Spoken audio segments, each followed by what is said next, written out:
It was announced yesterday in a strategy review written by the Director General of the BBC, Mark Thompson, that the Beeb is due to face major cuts. The proposal will free up to around £600 million, which the corporation plans to invest back into original programming. The BBC currently gets around £3.4 billion from the taxpayer every year, and they say that they want to dedicate about 80% of that towards creating original content. The BBC Strategy Review stated that "We have formed the view that the BBC can do more to sharpen its focus on its core public service mission, to stop doing some things that it doesn't need to do, to improve the value for money it provides, and to reconsider how it can best meet the requirement that it offers something to all parts of the audience." This streamlined plan for the BBC includes halving the number of sections on the BBC website and cutting its funding by 25%. They also want it to become a window on the web with links to external sites on every single page. 2 digital radio stations are also facing closure, both Radio 6 Music and the Asian Network. The plan is apparently to transplant these audiences back into Radios 1 and 2, which are both to have more of a distinct music content thing. The review also announces plans to scrap their team projects, both BBC Switch and Blast. It suggests that Channel 4 picks up these audiences.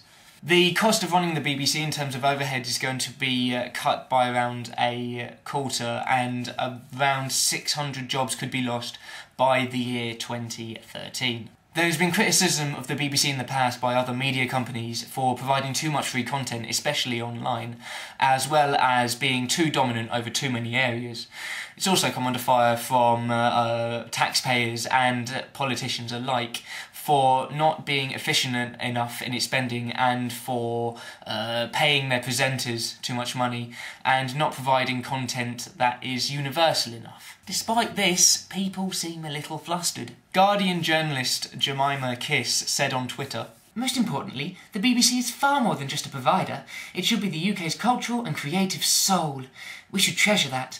That's why I don't think the BBC should cut back because of commercial rivals." I personally would also worry about the fact that the BBC seems to be focusing on the middle-aged, middle-class market and forgetting about everybody else. Is it not their job to make sure that all audiences are catered for? Yes, the paper suggests that the audience left by the wayside by the cancellation of BBC Switch and Blast should be picked up by Channel 4, but what if Channel 4 doesn't do that? And where are the listeners of the Asian Network meant to go? As usual, please do tell me what you think in a text comment or a video response. I will be ploughing my way through them and telling you what I think as well. And if you could rate, that would also be awesome. Cheers. All in all, I think it's a good thing that the BBC is pulling up its bootstraps and working for the money that the taxpayers give it through the licence fee. And maybe it is a good thing that they're picking and choosing the areas that they slash based on the fact that they have smaller audiences.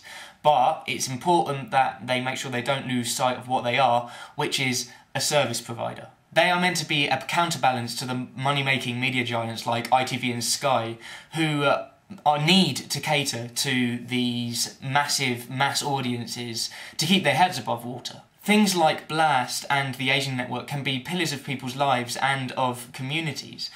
Let's just hope that they don't start thinking about slashing local radio, because that would be bad. There has been criticism of the BBC in the past by other media companies for providing too much free content, especially online. And they've also come under fire for trying to do too many things, having their hand in too many pots and doing too many... I don't know what I'm doing with my hands.